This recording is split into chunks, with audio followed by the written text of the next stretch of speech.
everybody, meteorologist Brian Smith. I am the morning meteorologist for News Channel 9 here in Chattanooga, and I appreciate you inviting me to let and talk a little bit about myself, my career, and why I love weather so much, including some of the interesting weather that we do have around here. So you guys sent me a list of questions that I am so happy and thrilled to answer.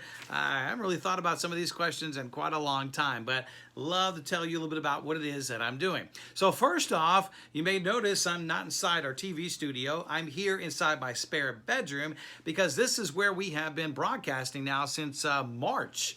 Obviously due to the pandemic. So kind of a quick little tour here. I've got my camera that's up there. I've got my big mega lights. These things will shine brightly on me every single morning, and I do mean bright. One great thing about being in my spare bedroom though is I got a window to be able to look outside. I've got my weather computers here, one that does the graphics for me every morning, and one where I use to do some forecasting.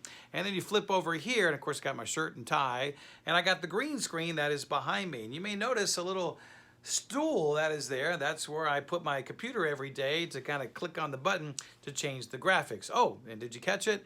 Every morning I have at least one or two of my dogs in here. That happens to be Bolt right there. Bolt is our newest addition. He is a 11-month-old golden retriever, and he is enjoying the carpet snoozing right now. But that's what it looks like inside my spare bedroom. It's not very big, and I'm in here every single morning starting at 4:30 in the morning on television, but I usually get in here about 3:30, so I have to be quiet sometimes because my wife and daughter are sleeping right down the hallway. But that's what you got to do to sort of make do during this pandemic. But I've been doing weather for quite a long time. I graduated over 20 years ago. My first job was in Minnesota, and then my second job was here in Chattanooga. I always wanted to come here ever since I was a kid. I grew up in Mississippi. We used to take trips to Chattanooga to see the aquarium, to go raft the Coe River or the Hiawassee, and sometimes the Nantahala. And I always was fascinated when we came through Chattanooga. I want to go there one day. I want to live there one day.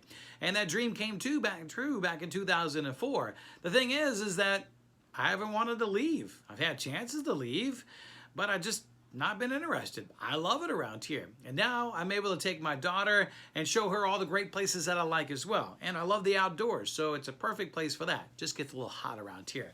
But it gets hot in a lot of other places too.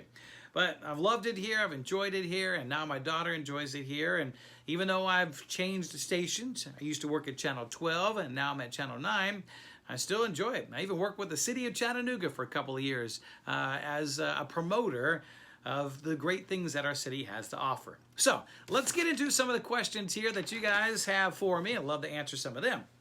Number one, how old was I when I when I wanted to become a weatherman? Well, from what I understand, I used to go to Maryland, where my grandfather and grandmother lived, back when I was a little one.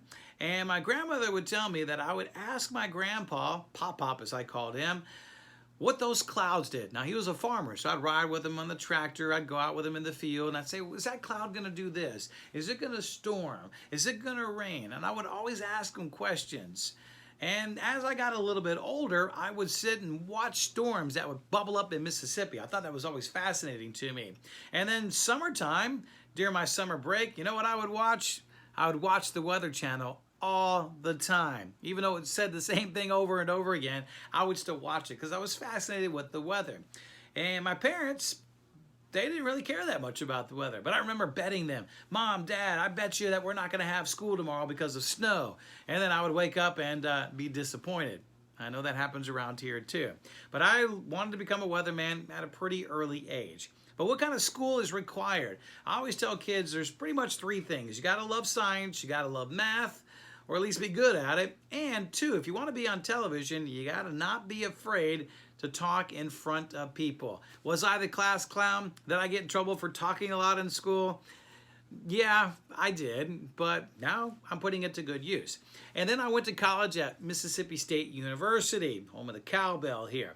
It just so happens that that is a great school for both meteorology and for broadcasting. And what they're able to do is combine the two of those together especially if you want to be a TV meteorologist. Now, there are meteorologists that work for the National Weather Service, that work for electric companies like TVA, work for airports, but I wanted to be one that is on television. So I went to school there for 4 years to get my degree, my bachelor's degree in meteorology, but also learned a little bit about being on stage. I took classes in acting and speech and writing and things like that as well.